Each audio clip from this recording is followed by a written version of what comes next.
To do it still. Hello and welcome to this episode of the Boujee Be Hippie. It's me, Eileen. If you're watching this episode, you know I am not alone right now. I am with my friend Aubrey Rodman. She is a former mental health worker, also a mom of three, and she turned into a yogi that now is owner of Bottega Yoga Studio in Wakefield, Rhode Island. Thank you for being here. Hi. Yeah, I don't know everything. Well, tell me, before we started talking, you were like, hey, give me a second. My kitchen is flooding and I'll be with you Yeah, in a minute. but it's like it's always something. Yeah, like Yeah. my bathroom flooded into my kitchen. The house is torn apart, but then I created this beautiful space. Right, this is like life. This Right. Oh, imaginary, look beautiful. at us. Look how wonderful and peaceful my life is. Yeah, If I it's a flip this camera, facade. you'd see the actual truth of what's going on. And This is that's my why I exterior. love If I you. flip the camera, that's my interior. That's what's really going on. Yeah. And that's why I was like, you need to come on the show. Because I know for me, when I first met you, first I took your class and it was like Tupac and Biggie. And I was like, all right, me and this woman are going to get along. I Yeah, was yeah, like, yeah, there is something about her. And then I also liked you because we live in a very white area. And yep. when I met you, I was like, hey, girl. And I think when you met me, you were like, you're not the same as the Yeah, we're like, others around yeah, here. they not like us. As my blonde hair, blue eyed 9 year old knows every word to that Yes, of song, I'm course. like, hey, here we go. But so I want to hear kind of from you. I mean, I know you said that you're an open book, so we can go wherever we want Probably to too go. open, but yeah. I mean, hey, you wear your Probably heart on too your open. sleeve. Yeah. That is also you were like, hey, have a sound bath, like host a sound bath at my studio. And so I did, and I was super shocked. I guess not shocked, but I really love that you came and you participated in it Yeah, of because you're course. busy. You have Yeah. three kids, like sports, all the things, and on a random Sunday afternoon, you were there. And I remember pulling your cards and the energy that like came out of the cards and hit your heart chakra, and then Uh, you felt that too. and I'm not a crier, and you made me weepy, and I loved it, but I equally hated it. But just like it was just a beautiful moment, beautiful the space, everything fit. It was great. I felt like this beautiful feeling of like gratefulness for like you, for what you brought, for the community, for the space, and I just had a moment of like, holy crap, like we're creating this. Hmm. And that just like hit me really hard. I was like, wow, we're like creating this space, this place, and yeah, it was just beautiful, and I appreciated it. So that's kind of why, like you and I, we've talked behind the scenes and after classes and things. Like we both have, caring about our mental health and going I through. thought you were gonna say we both have a messy past. We both have a messy, colorful, messy I was like past. Yeah, let's colorful, go with yes. that. We I was we've gonna got say, I was messy like, oh, past. you meant yes, that Yeah, too, that yeah. too, and yeah, yeah. But I feel like when we talk and when you lead classes, I don't feel like it. I know it because I can see it. Source, God, the universe, energy, like your higher self channels through you when you speak, and it just hits so clearly and it's so raw and it's so authentic. So if you're in Rhode Island, if you're in Massachusetts, if you're in Connecticut, like you have to come to one of Aubrey's classes at Bottega, because you have a way of pulling at the real deal. And when Well, I that's kind of asked you, what how I ended up kind of where I'm at is I found yoga kind of like by mistake. I was kind of more of like a gym rat. Just, would always make sure I was at the gym. And then one day, actually the first yoga class I took, I didn't enjoy. And I was like, oh, this is stupid. This is dumb. And then the second one I went, took a vinyasa flow, and I came home and I'm like, I love this. This is it. Like I'm doing this the rest of my life. And I don't think I've ever stopped. But the thing is all the people I saw in the yoga community, they didn't match me. They didn't reflect me. So I was just kind of like, well, this will be a fun little thing I do, but like that'll be all that it is. And then it got to the point where it was just so ingrained in my soul, but I still felt like I couldn't do it. Like, right, I wasn't like this super tall blonde, like like dive down like a swan kind of lady. And then I had this mentor though at High Street Yoga. Shout out to Tamsy, and she was just raw and authentic and just said what she had to say. And I remember being like, I can do that. And then I went to teacher training, and I just, and I still was struggling to like find out what kind of teacher I'd be. And then I just one class, I was like, you know what? Fuck what they think. I'm going to go in and teach the best class I can possibly do. And either it hits, it doesn't. And then after that, I think is when I really embraced it. But I didn't know if I didn't have your standard idea of, the traditional beauty of it, the traditional body of it, the traditional wording. And so, but that's almost kind of what became my signature. Right. For Like I'm sure. not playing that music. I'm like like waterfalls falling. It's like we got some gangster rap. You know what I mean? We're gonna like get down and dirty. So and bringing it to other people who may not normally go and do yoga. It's like kind of bringing in like being like, hey, this is for everybody. You just got to find. And I'm not saying mine's for everyone, but you got to find the thing in the person and that matches with you. So Yeah, yeah. So and I we matched, so appreciate that that. worked. Yeah, yes, yeah. So then we matched. Then I was like, oh, hold on a second, because yeah, of course, being in the yoga community, and nothing's wrong with that. It Right. just being able to go to a place where you just feel so seen is powerful, and obviously it comes from where you've been and what you've done. So tell us a little bit about going from a career in mental health to still kind of a career in well-being and mental health, but what was that transition like?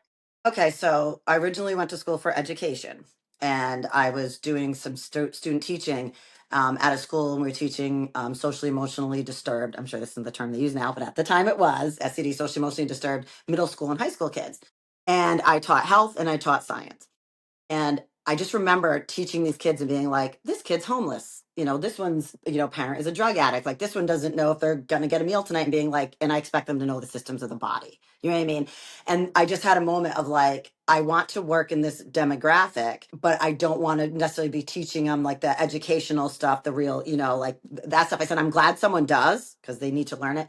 I more want to teach them life skills, how to get through a day, how to get through a moment, and that's kind of where I started focusing that energy on. And then I started working in that same community. I like the middle school, high school, that youth adolescent type of area. And then I worked in like a rehab for teenagers, and I've worked in several schools, but like more like doing the behaviors and like talking to them about what's going on in their life. So I did that for a long time, and then I had kids, and then I just felt like I still loved it, but I didn't have the mental capacity to come home and give to my children.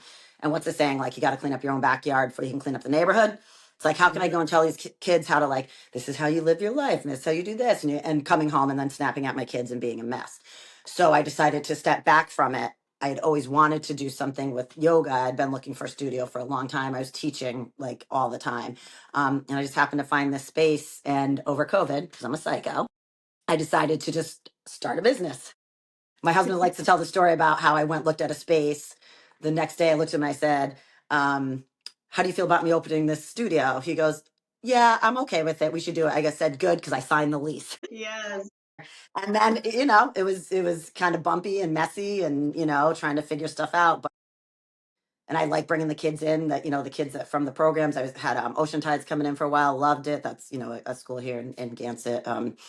For boys, behavior school for boys, but I love it. I love to share, like I love sharing what I love to Okay, everybody. so there is so much here, which I love so much. Bring us to the moment because people listen to this podcast, they want better for their life. They want to make changes. They want to take chances. So what was it? Because I feel like knowing you, it's very on brand with your personality. Yeah, Like you and, we joke and you'll say to me in class, like when you fall hard and it's like, fuck it, let's see what and happens. I But would say you're that's the same probably how you live your life. I was like, when way. you fall hard, and there's like Right, this right, tumbling. Yeah, it was over COVID, and I was stepping away from the career, and I started to feel my soul building. Like I loved what I did, but it's just like giving and giving and giving. I didn't feel like I had anything left. And how do you keep going and giving when your soul is dry, your heart's dry? And I just like I went looked at the space. There was like a quote. I was listening to all these different things, and it was actually Jim Carrey I was listening to, and he was talking about basically it was like how his dad lived a life where he did all the things he's supposed to do to raise his family, and he was miserable, and he decided at that point that he'd rather, I think it was like, fail at something he loved instead of succeed at something that he didn't love. Don't quote me, that wasn't exactly what it was. I literally was in the shower listening to it. I'm like, I'm gonna open this studio because I was like, if I take this leap of faith and see what happens. The biggest thing that was keeping me from doing it was my ego. What if I open the studio and I fail? Everyone's going to laugh at me. Everyone's going to think I'm a loser. They're going to say, "Oh, that's what she gets for doing this." And then I decided, yeah, I'd rather fail at something I love and just know I did it. And so I took the leap of faith, and I was scared. And there was days that I would be like, "Yeah, girl, you got this," high five myself. And there was times where I'd wake up 3 or 4 o'clock in the morning, sick to my stomach, and be like, "Who the hell do you think you are?" Like, and why are you doing this? And then, and I still have those moments, I still ebb and flow with that. But it was like all the good shit happens on the other side of fear. When you stay on this side, it's comfy, but it's like sitting in your own poopy diaper, right? Like you just sit there and at first you're uncomfortable, like, yeah, but it's okay, it's warm, it's squishy, and you start getting like just comfy sitting there, and it's like you're sitting in a shitty diaper, dude. Get out. So it's like, yeah, sometimes we find we find comfort in those crappy places, and I was like, I got to get out of this shitty diaper. And you And so did. I opened the studio, and it's its highs and its lows, and it's been great and it's been scary, but yeah, like I was like, so what if I fail? Love it. Love Well, it. won't be the first time, probably won't be the last. Right, Fall down right. 7, get up 8. This is what I'm talking about. When we're in class with you, like, because you speak to my soul, and I think it's because of that raw and realness that you have. And I've talked to other women too in the class, and they're like, man, don't you just feel so good about yourself after you go to one of Aubrey's classes? You and I talked a little bit in one of our side conversations about a belief system that you have, which I love, is you either you get better, or you stay bitter. Can you go over that? Because I feel like that's very fitting with. Bitter or better. I mean, I have not lived a cushy life. I'm getting a little teary, but I've had a lot of bumps and bruises in the course of life, and I have reasons to be angry. I have reasons to shut down and not do certain things, and I have, I've had those emotions. I've been angry. I've been very self-destructive. I have shut down, but I've also tried to pick myself up and be like, what am I going to do with these things that have happened in my life? Sit around and feel crappy for myself? And how can I also be telling people, like working with teenagers, working with, and being like, oh, pick yourself up, and then not doing it? Like, you got to live what you're speaking. And I still fall and I still fail. I still have things that I'm not like proud I did, but they were part of the growth. And I don't know, like yeah, it's like bitter or better. And it's like, like I said, it's horrible things. And when people are like sitting around like, well, this happens, so I'm grumpy. I'm like, get in line, bitch. Like, we all have reasons to be angry. And I Right. don't mean it in it like to take away from what you've been through, but it's like, if we all decided to be grumpy, miserable because of crap that's happened in our lives, guess what? We'd all be there. So you can take those moments. And I just say, feel the feels. Like, if you feel angry, if you feel sad, like, it doesn't mean you're just like, I don't wake up every morning, like riding on a unicorn with like rainbows shooting out its butt. Like, I wake up grumpy sometimes. I wake up being like, but then you got to shift your brain or shift your vision. Or sometimes, I know it's corny, but I think of what I'm grateful for. And I'm like, okay, what's my reason? What's my reason to get up today and move and do various things? And maybe it's one thing. It's to accomplish one thing. It's just to get out of bed, do this thing, or do whatever it is, or show up. And it really is shifting. And I think that's what helps you get better, is like doing the work, showing up when you don't want to, right? It's easy to show up when you want to. It's easy to be kind when you're happy. I always say that. I'm like, it's easy to be kind when you're happy. Can you be kind when you're grumpy? Because I think the most selfish thing in the world is when we're in a mood and we just like vomit that on everyone. I always say it's like a drown victim. Like, I'm miserable, I'm going to take you with me. So there's times where I'm not in a great mood, and I'll say it. I'll be like, hey, I need some space, or I need this, or I need that. And like, because some people, I don't know why, like, I don't think they do it on purpose, but they just want to bring everyone down with them. And that's the other side of like the bitter or better. It's like bitter, and I want you to come with me. But Mm, I'm like, better, and hopefully you come with me. right. So that's it. Right. So bitter or better. Sometimes it's a choice. Yeah. I feel like it's always a choice. Now, when you're talking about this too, I'm like, we talk about being moms and the environment that our kids grow up in, that's very different than the environments that you and I grew up in. So kind of take me through like shifting of these beliefs, applying these beliefs to your own God. family, and like, yeah, how I'm how still did that doing it. happen? Yeah, right. It's a work in progress. So I heard a little quote the other day that I loved. It said, everyone's so caught up on generational wealth, right? You hear it all the time. So generational, and that someone's like, how about generational health? And they just like landed with me. I was like, so generational health, the physical aspect, right? Because sometimes you have these, you come from family eating crap, you eat crap, you feed your kids crap, but also feeding your soul. What are you feeding your soul? What are what are you bringing to the table? And I would say, like, I was afraid to get married and I was afraid to have kids. And I think it's because of all of that generational crap. And you're like, and you bring some of it with you. You're gonna. We're gonna mess our kids up. We're gonna mess stuff up. But making more of a conscious choice to try not to. Like, I've had stuff come out my mouth and be like, holy crap, I know where that came from. Right, right. Or a Correct, behavior like, correct. I know it. But that's okay. Then you go like, you know what I mean? And don't get me wrong, I had some amazing things too. And I was like, okay, these are the cool, amazing things. I'm going to bring these with me, and the rest of these I'm going to trash. And then some of the things I thought amazing or were okay later, I was like, also going to trash those. Yeah. So yeah, like again, I think it's a little bit of a choice to not do it, like having having a positive attitude. I know it's like all these things are so like, but it is. It's like your brain can go into that negative place. But with my kids, we had a saying, it's like we're gonna figure it out. We always figure it out. Mm. And so when something would happen, whether it was like a thing at school or something emotional, we'd say, and I hear them say it now. I'm like, my kids are almost, all adults, and they'll be like, "That's right, you'll figure it out. We always figure it out." And I'm like, I love that because that negativity is just like it's poisonous. And so, I mean, I don't know. I think you choose it and you mess up and you figure it out and you pray for the best. I mean, I know I think my kids are pretty cool and turned out fairly decent so far. And I think that is from the positive attitude and trying to create a positive environment for them, which I don't feel like I had. Yeah, You growing up. know, I do love that because you slip it into, not slip it in because it just comes out naturally. Like you say, you love your family unit, like you love what you guys have been through as a family. You yeah, love hanging out with your kids. And I think even that is refreshing to hear because I yeah. feel like there's a huge mommy culture, which is like mommy wine culture and like mommy complaining culture. And so it just goes with I every, did take time for myself though, purposefully. I love this. So I feel like I was in an environment where I had, like the mom who was like the martyr, and she, be like, "Oh, I'm always with you. I do everything for you." It's like almost to the point where it like weighs on you.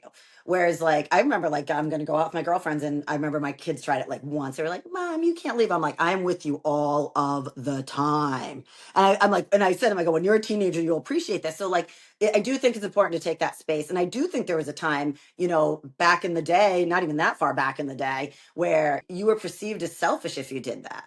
And Right. I'm like, I think it's selfish to put yourself on someone that heavy that like you're in charge of my happiness. Like my kids are like, I don't think my kids are like an extension of me.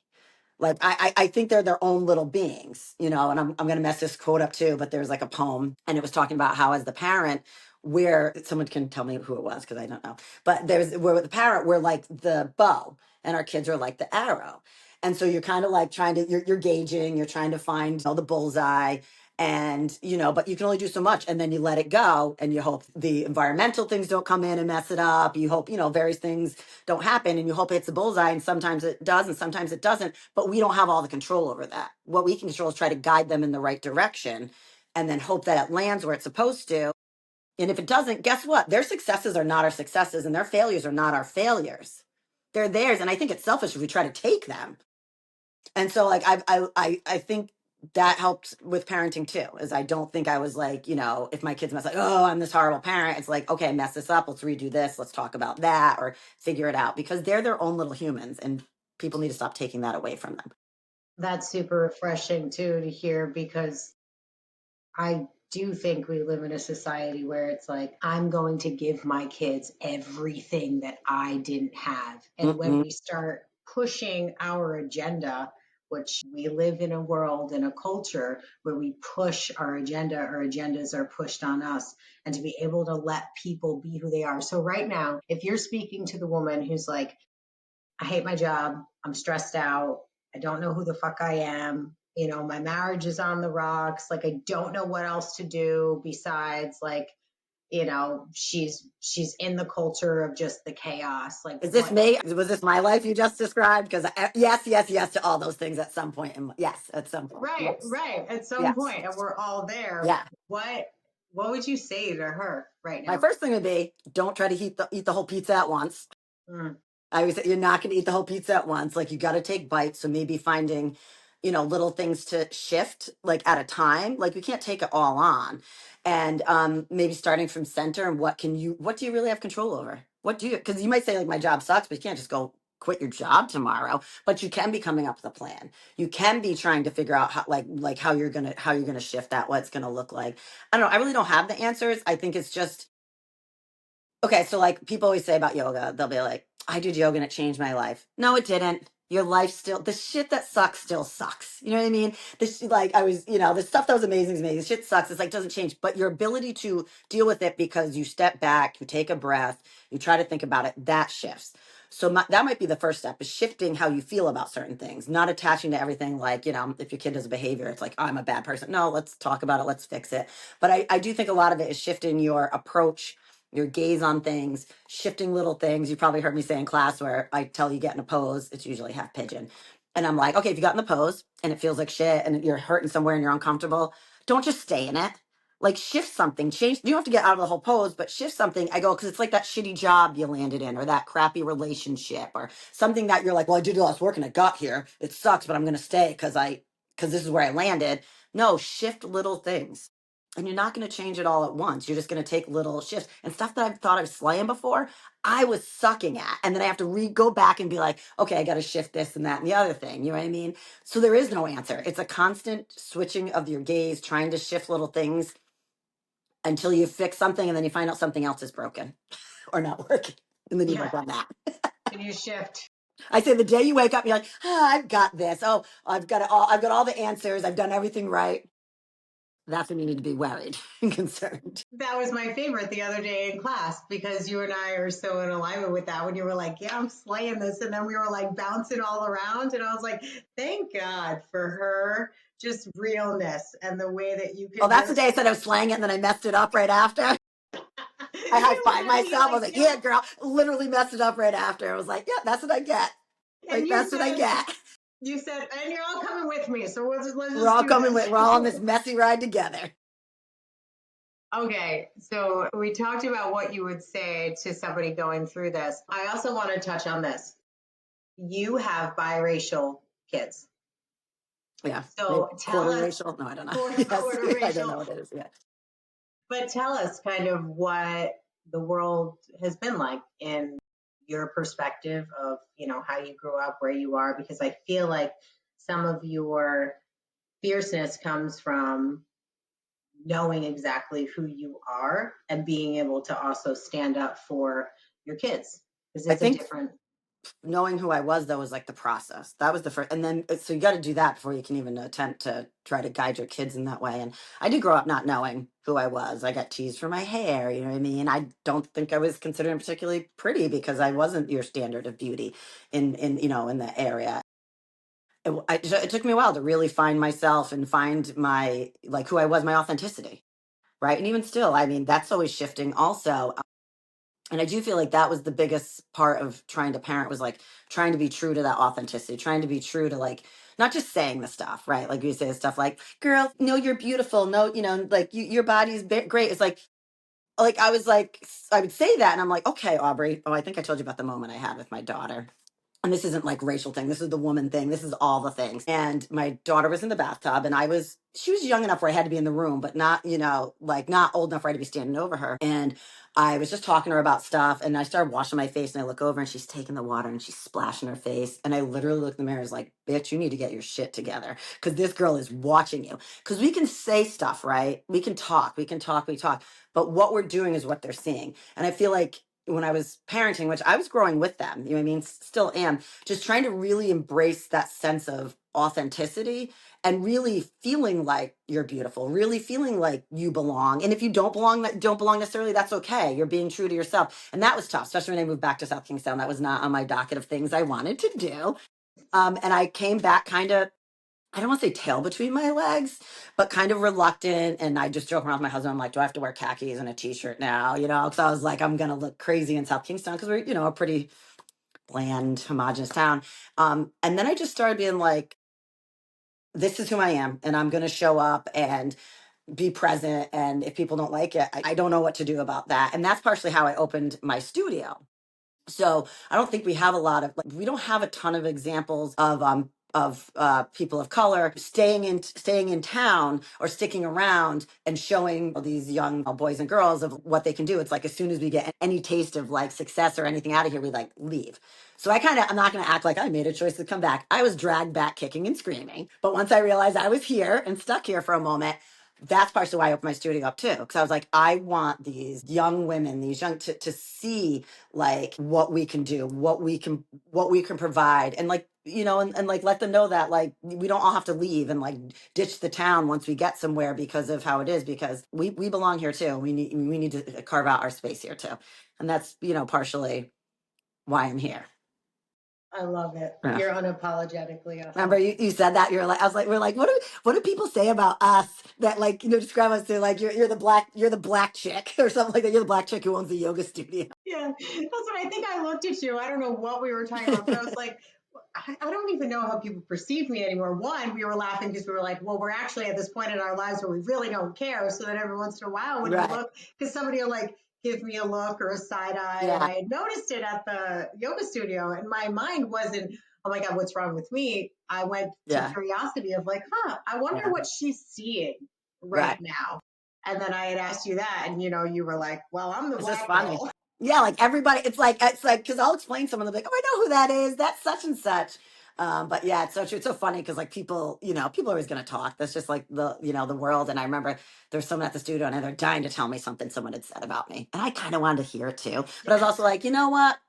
Is it beneficial for me to hear this? Probably not. And I just looked at them and I said, it's none of my business what other people think about me. So I was like, you know what? Like, and then I also was like, at least I'm still relevant. Yes. Yeah, If I'm right. coming out somebody's mouth, I'm still relevant, people. Yeah. Good I'll talk is take good it. talk. Yeah. I'll take it. But So yeah, but authenticity, that's the key. But what is that? Like that's a tough word too. that's why I was going to ask you, would you say, the biggest limiting belief that you've overcome? I wish you'd sent me the questions earlier. No, I'm I didn't joking. know I was going to ask you this. For real, this is all off the top of my Can you head. ask me that again? Yeah. What is the greatest limiting belief that you have overcome?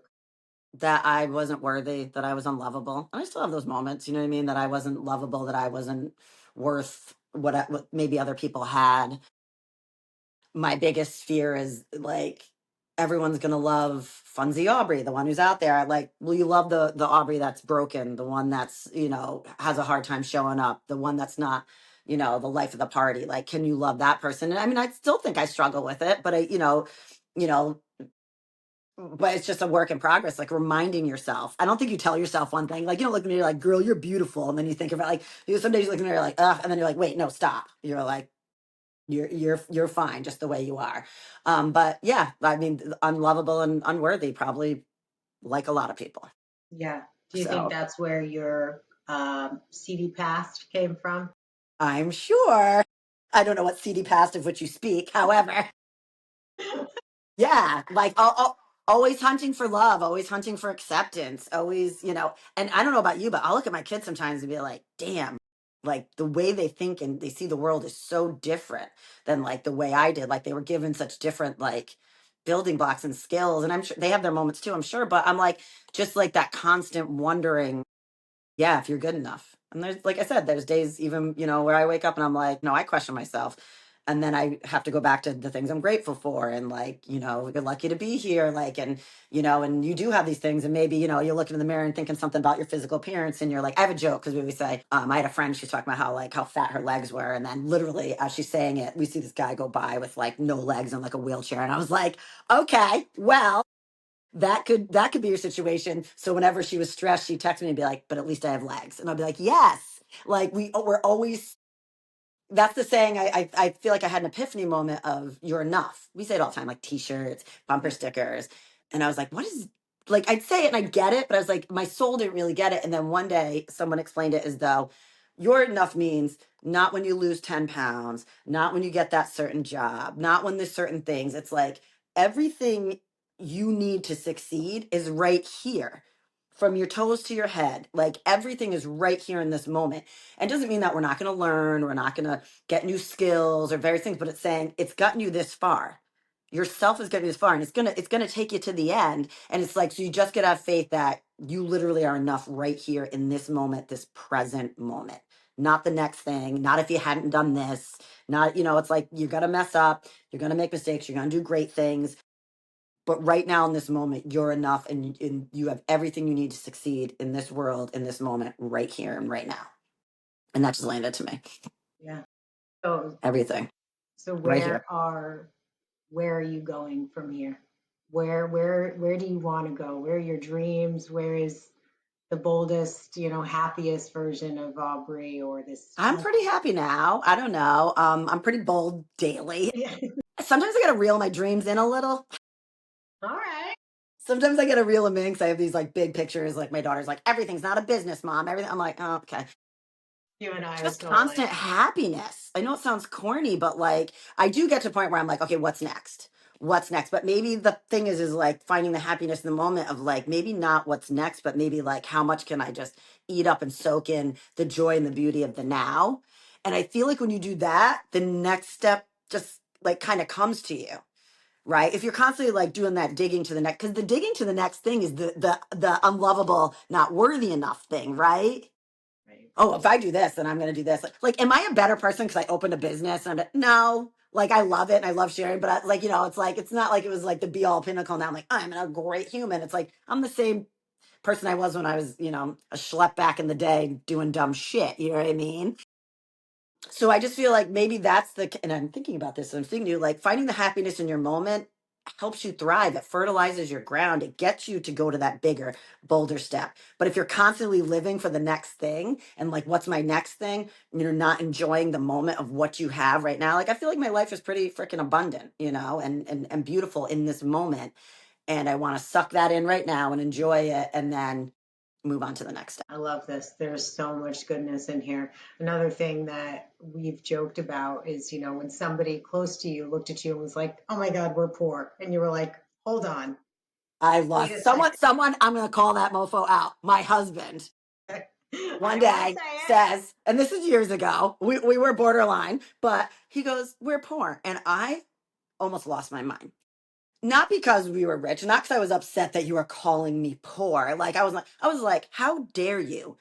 Like try to say that you're poor with all of the beautiful things you have in your life, all of the things. I go, there's some woman or man or family out there wondering how they're going to pay their bills, how they're going to put clothes for their kids, do whatever, put gas in their car to get to their crappy job, whatever. I was like there's people who truly are poor.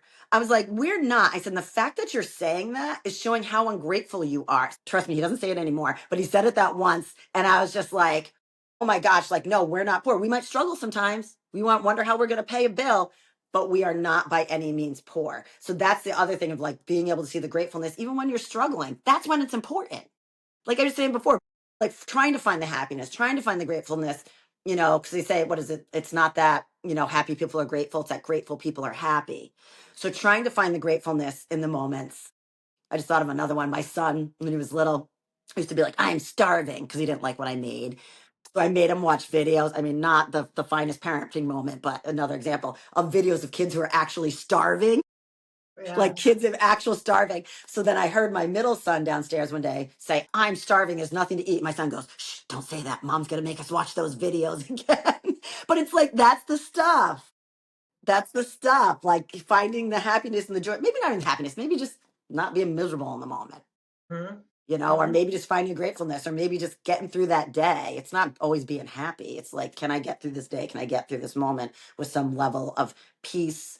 You know, and yeah, that's what it's about. Like daily, it's a daily thing. Every day, trying to find the reason, the little grateful, the things that make you grateful, the things that keep you going. I think that's gonna be what it is every day here on out.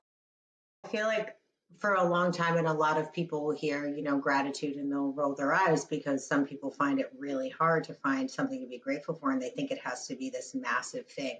And what I've found the more I practice this, because my mind, I say it goes to seedy alleyways all the time. Like my Hmm. mind's always like, oh, I'm Yeah, back. I'm back in the hood. I'm yeah, yeah, back in the yeah, trap house. Like I'm back in these places. And I'm like, wait a second. Like you have a mug that you own. You don't have to wash it and make sure that you put it up for the next person to use. You have a hot cup of coffee right here. So for me, it's like the simpler, the better. mm, And so I try to practice that because when I go too big, this is what I'm getting, from what you're saying. It's like, it's little things. I'm so grateful for socks. yeah. I'm so grateful for Oh, you socks. like It's like, socks. You have an unhealthy relationship with socks, so that doesn't really count. I But do. I mean, it's funny because it comes from my past. It comes from my past. yeah, Like, yeah, yeah. you need a good pair of socks when you're You cold. need a good pair of socks when you're cold. And so Make it's sure you one have an thing I do abundance. know. Yeah, Yeah, yeah, yeah. yeah. Is, That's true. Yeah, giving. That's one thing that I do make sure every year is I go around to like homeless shelters and I give out packs of yeah. socks. Yeah. Like they need that. All right. So now this is a question, another one to put you on the spot. If you had to choose a word that represents your life, your experience thus far, what word would you say is the theme of your soul's journey? You know, the lessons you've learned, who Can you I are. say, can I say love? Yeah. Yeah. Love, like loving when it was hard, being loved when I felt like I wasn't lovable, trying to show up in a loving way when I just didn't feel like I had it in me. But love, I feel like it's the thing that's kept me going. Like even when like I talk about like, my childhood and it was bumpy, but there was just like a lot of love too. There's a lot of messiness, but there was a lot of love, underneath a lot of the mess. There was love, and just, when things were going messy with like my kids or my husband or my life, like just trying to remember the love that we have for each other. Right. And so that's kind of that's kind of the word love. Love just as something that propels you to do majority of the things you do. And love sometimes is hard, right? Love's not always easy and squishy, and like love can be tough. It can be a tough conversation. It can be someone telling you something tough to hear. I always say, like I'll put us in fish pose and heart open. I'll say, open your heart before you open your mouth, right? And that Mhm. doesn't mean that when what comes out your mouth is necessarily going to be, warm and fuzzy and nice. It doesn't mean what someone else is going to say to you. But if you're coming from a place of love, then that's huge. And even when I was trying to raise my kids or create a different environment, it was from a place of love. And sometimes it wasn't always what I wanted it to be. I mean, I didn't say all the things I wanted to say, but I do believe it was from like a place of love. So that would be my word, love. Love. Love it. Love. Love. So, where is career, life, Bottega? Where are we going in the next Remember five, all that, like, don't 10 have years? any, enjoy the Yeah. next thing. Retreats are is one of my, bless you, one of my next thing is I'd like to do some retreats. I would like to get more into like the mental health aspect, like going into like group homes, hospitals, rehabs, more so with like the adolescents. I love that age. I just feel like for me, that's where I had a lot of, it was really tumultuous, but like a lot of growth there, and always kind of knowing that there was more out there and there was something else for me. And that's why I love working, with I call my naughty teenagers or like the naughty teens. Be like, they're not naughty. I'm like, well, they're naughty and I was naughty. But like knowing what it's like knowing that just because you're doing this crazy stuff doesn't mean that like you're a bad human, right? They say like, you're not necessarily like who you are isn't necessarily what you do. And knowing that there's like more out there and that you can shift your view, you can shift your life, you can shift the outcome of your life to a certain extent with your view. So I'd love to do more of that, but yeah, definitely like some retreats, definitely keep your eyes open for that. But I always joke and say it's going to be called like retreats for real people. Yes. Like, if you want to cleanse and drink juice the whole time, you go for that. If you want to, go out at night, go for that. It's going to be like a really like basic construct, like a little thing right there, like a little, and then you can kind of, build it like you want. But I want to keep it to reflect like my studio, the vision of my studio, where it's like, authenticity showing up. We're not going to make you do what you don't want to do, and you can take what you don't want. So that's largely that's kind of like my next thing. I'm trying not to think of too many giant things. Hmm. So I don't get overwhelmed. So that's kind of what I'm focusing my energy on now. Love it. I love it. You also had, I know you and I, when we talk and we sit and the creativity goes, and you were talking Oh, about opening up, like it's just the entrepreneurial mind. yeah. I heard something about it was like if you don't like rules, if you can find 15 ways to get to the same answer, if you don't like people telling you what to do, like if you have a strong personality, and I'm like, okay, check, Yes, check, yes, check, check, yes. check. They're like, you are an entrepreneur. And I'm like, yeah, I no remember taking the shit. test in high school and they said that you should be your own boss. And I was like, well, duh. I am my own boss. I was like, I remember taking that and being like, yeah. So when this happened, I wasn't like completely like blown, like blown away. I mean, I was blown away that I did it, but it wasn't like surprising with my personality and like that I would be doing something kind of like this. But yeah, it is nice Why? sometimes being on boss. Sometimes it sucks, but yeah, sometimes it's awesome. Right, right. Where, at the beginning, you're like, oh shit, I'm trading in, a 9 to 5 for 24/7, Ugh. but I wouldn't trade it. But I What did is, it. We did it though, right? Like you got to do it sometimes. Like I'll be like young people come in and they'll be or like I want to have this. I'm like that's cool, but you know how many shitty jobs I've had, and how many times I had to show up to places I didn't want to show up to because I had to get to this. So it's like putting the work in too, right? These things don't happen because you're just like, I want to have this. I mean, not for us at least. It's like putting the work in, taking the chances, taking the leaps. You know, like I literally, when I have my business, I'm like, I hope we don't end up homeless. Like, Yeah. like I Yeah, hope that's we don't funny. end up homeless, children. You know, and it was like, and I, but it was like, those are the chances you have to take. You know, you gotta every now and then. It's scary. It's scary for everyone. People are like, I'm afraid to do this. I'm like, yeah, it's scary for everyone to take chances. It's scary. But I want to know that like I left this world and I just, sucked the marrow out of it, hopefully. In every aspect, just tried to suck the marrow out of it. Just didn't sit there and, wither away to nothing. I just, yeah, that would hurt my soul. Yeah, not an option. I call it soul quenched. Like when I wake up, I'm like, what am I going to do? I would rather be full of fear trying something new than, like you said, just sitting in that Yeah, sitting shitty there. diaper and going, I'm just hot, steamy and warm, comfortable over here. What does Bottega mean? Why did you choose the name Bottega? So I wanted to have like kind of like an urbany kind of feel because yes, I know I grew up on Moonstone Beach, but I just always felt like I'm a city girl in my soul. I don't know why. I've just literally always felt like it. So I kind of wanted to bring that urban feel. So I originally was going to do bodega, like what I mean, Like a bodega. like a Yep. bodega, like a corner store. If people don't know, and I just wanted something like that. And then I started looking up definitions, and bottega popped up, and that was the Italian definition. And it was a studio or space where people come and they share their art and their skill that they love with others. And I was like, bam, that's it. Like yoga for me is like sharing what I love. That's one of the reasons I became a teacher too. Is I was telling someone like, I don't know if I'll ever become a teacher, and this woman turns to me, she goes, "Why would you not share what you love?" And I'm like, "Oh my God, she's right. Like, how? Why would I keep this all to myself?" So that's how I started, getting into wanting to be a yoga teacher. And it was like, yeah, bringing people in and sharing like what I love. And I love because I'll run into people all the time. And they'll be like, "Oh, I'm sorry, I'm got in your studio, whatever." And I want to buy a t-shirt, be like, I don't care if you do yoga or not. Like, I want you to, but I'm not here to sell a product. I'm not here to say, let's do this. I'm like, I'm just sharing with you what I love. And if you love it too, amen. But if you don't, find your yoga. Maybe you're yoga surfing. Maybe your yoga's cooking. Maybe it's whatever. What is the thing that you do that you get out of your mind and you're not stressed out and worried about the bills or what's going to go on? Just for that hot moment in time, you are present just with yourself. What is that? What is your yoga? Mine is actually yoga. But for some people, it's not. And it's like, that's okay. You don't have to love what I love.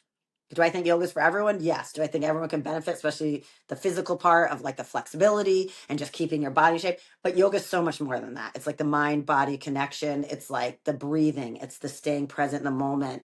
It's just for me. It was I don't want to say it changed my life, but it shifted my vision for the world. Yeah, shifted. Like I said, that like my husband would kick me out of the house. He'd be like, "You need to go and do yoga."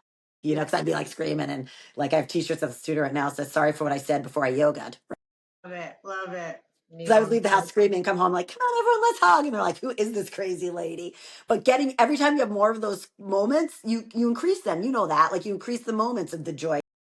How much when you bring that reflects when you start to bring the calm and the peace. And I'm not calm is not where I came from.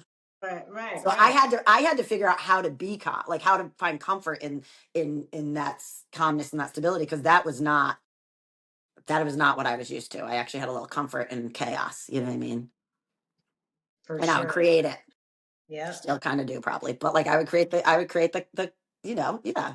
I felt like I remember working at like group homes or whatever, and people be throwing stuff, and I'm so calm. Like, Aubrey, how are you so calm? I'm like, we call this Wednesday. What do you mean? Like, Yeah. this is like what I'm used to. I'm like, I just be so calm. I'm like, this is where I thrive, y'all.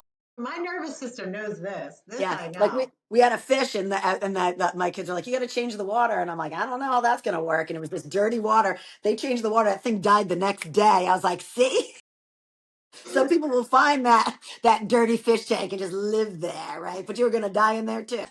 For real, when I saw a bodega, I thought it was a bodega. I was like, oh, Ooh, sweet. I was like, I know a bodega. yeah, I used to get 40s at my bodega all the time. Like I was like, oh, this is great. And then I saw that it's Bottega, and yeah. And now I have it's the hitting definition on the back. wall so people Yeah, get that. That's where it came from. So it was, yeah. It's a place where you go and you share what you love to other people, for other people and stuff. And I was like, that just I literally remember reading it and being like, that's it. And then I have Ganesh as like my symbol. And that's because like he's the mover of obstacles, right? And that's part of it too. You know what I mean? Is like just the mover, slowly removing those obstacles. And like if you look at the symbols, like my mural, they have like little different meanings. Like he has like the sweets, so it's like enjoying certain things, but not to the point like overindulgence. You know what I mean? Like it's like enjoying little things in life, but not to overindulgence. And just yeah, like so that's my symbol because I just relate to that deity also. I mean, I grew up Catholic. Sorry, mom. Yeah. But sorry, mom. But yeah, it's just like the mover of obstacles, right? Because that's what we got to do. It's like the path's not going to be paved for you perfectly, and you just like go through. It's like you gotta figure your way out. That's life. I brought Jimmy to a class for the first time that you were teaching. And he was like, I think you played Bone Thugs and Harmony. Like that Sounds was one of about the right. songs. And yeah. And that is his best friend, his cousin had passed away. And that was their song. And so I remember like wanting him so badly to come to yoga for years. And then I let it go because I'm like, right, like find your yoga babe, like whatever your yoga is. And then he came to me and he's like, I want to come to a yoga class. And so, right, like in my mind, I'm like, oh, please let this be the best yoga class he's ever had, Yeah, And I'm like trying to set the scene. I'm like, perfect, it's not too busy. Like, yeah, yes, yeah. Aubrey's here, like it's good. And then that song came on, and I heard like, you're exactly where you're meant to be. Like all is Right. good. We are all supported. We all get exactly what we need if Mhm. we put ourselves Right. out there. Yeah. And Yeah. so you gave that to him, and like there we are in class. We're And spending. that's not coincidence, I don't think. You know what I mean? And like I know there's this big debate in the yoga community, like play music, don't play music. My soul is in that. Like that's not just like I just throw songs on there. It's like my soul's in like trying to match, keep songs, like with what's going on. And like someone said to me, like the big argument is like, oh, it might be a trigger for you. Okay, that's true. A song might be a trigger for you, but that doesn't mean that the song created that emotion for you. That means that emotion was living in you anyways, and that song just made it come out. It needed to come out anyways, right? Like I had a song in this I was in class and I was like, oh, that song made me cry, and the teacher's like, oh my god, I'm sorry. I'm like, no, like I needed that, like that was living there in my soul, and that song gave me like the freedom to be like, like I can release that. So that's the way I see it. Like I'm very intentional with like my music and various things like that. It's not just like let me throw some music on, so people can hear some good tunes while they do poses. It's like Yeah. no, there's like so that I don't believe that was by mistake. I've had people say to me like this song came on and this was going on like this is like the anniversary of this and that song came on and made me think of this person, that person, right? Because that's probably Same. so I Yeah. don't think that was probably Coincidence. coincidence in my head, but yeah, it was there anyways. It's like the song just made it come on out. So we So talked about your goals. Ooh, one last question before I let you go. Most rewarding project or achievement so far in your life? my kids. Yeah. I mean, are they a project? Kind of, yes. Like I said, I don't think I ever wanted to have children. And it wasn't something, I don't know if I said that, but my kids were like, can you tell the story about how you never wanted to have kids? I'm like, it's true. It's not that I didn't. It's just what, like, I had friends, they'd be like, I can't wait to get married and have kids. And I was like, that's just not on my docket. But I did think in my head, if I do this, I want to show up the best that I can. And I'm not saying I haven't messed it up. And I'm not saying that I haven't been moments, there's things I would not go back and change. And my children are by far not perfect, but I do feel like they can say that they felt loved and they felt cared for and they felt safe. And that was something I didn't have. And that is, I shouldn't say care for, like there, like I said, there was love, but like just the safety and comfort. And I was like, I want to create that for my kids and not to be like, but I feel like I try to do that in the studio too, right? Like show up as you are, like be yourself. And that's what I'm saying. Like I know my kids can be a mess and do dumb things and I got stories out the wazoo, but it's like being able to show up and safe and be your authentic self. Right. What do I say at the end of every class? Like the messy human in me honors the messy human in you. Right. I mean that. I mean that. Who are the dopest people you know? Messy humans. I would say think of the person you honor the most, that you look up to the most. I guarantee they didn't have a perfect life. I guarantee it wasn't like everything went perfect in their life. I guarantee they had some bumps and bruises. They were probably a little messy themselves, but like rose above it. And I feel like that's what I wanted for my kids. I never expected them to be perfect. I never expected them to do everything right. I just was like, I'm gonna love you and I'm gonna make you like hopefully create a safe environment for you in the process. So yeah, that would be probably like my yeah, and maybe myself. like just taking what you have and shifting it and trying to make the best you can. I'd like to go out of this world and be like, yes, I did the best I could with this physical body in this physical moment. So yeah. Love it. Love it. Well, this Remind. has been, for anybody listening, I would suggest, take this in once and then go back and listen to it again, because this is full of goodness, authenticity. What do you say? We got that real.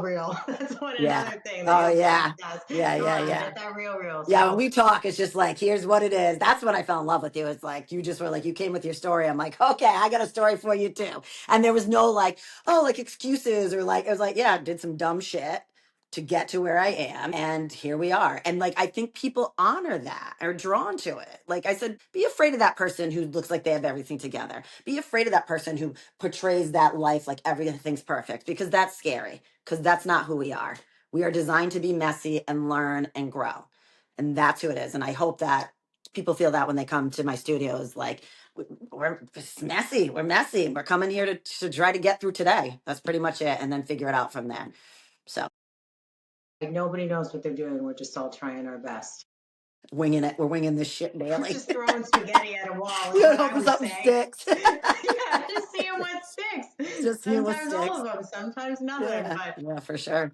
thank you. For Thank you sure. so much for being here. Thank Thank you you for for having me. listening. Yeah. Can you close us out with what you say at the end of class?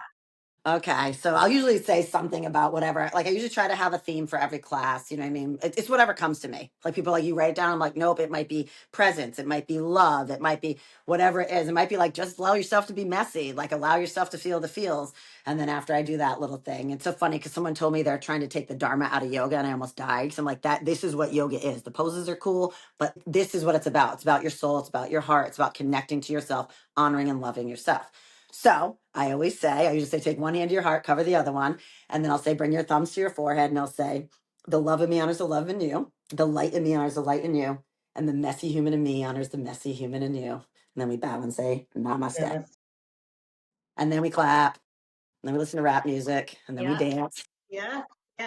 Yes. Well, I appreciate you. I love Thank you. I you. love your Ah, authenticity. I love your energy. I yes, I love what love you're yours too. doing for this community. And I really hope you'll come back again, because Oh, of this was course. just Yeah, I full love of this. goodness. Yeah. All right. Thank you for Thank you so listening. much. I appreciate Yeah. you. Thanks for being All right. here. We'll talk to Bye-bye. you soon. Bye. Bye.